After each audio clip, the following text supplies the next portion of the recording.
ekyana kiyinza okuwa salama nga bifudde no mudals shay ekigamba kiri seeka oba sheekhe shay salamu alaikum kitoola salaamu ng'eringa eyavudde ewa nabbi kiringa ekyakagifu neringa eya mwemutola assalamu alaikum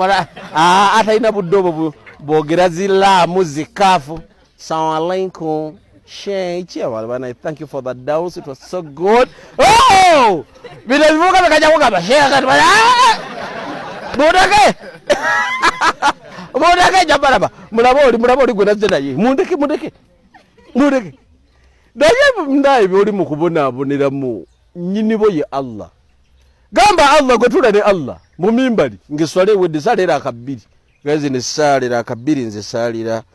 Halima zinera akabiri za Sharifa ate banga ayogera banga omulalu zinera akabiri za Hajara tandike swala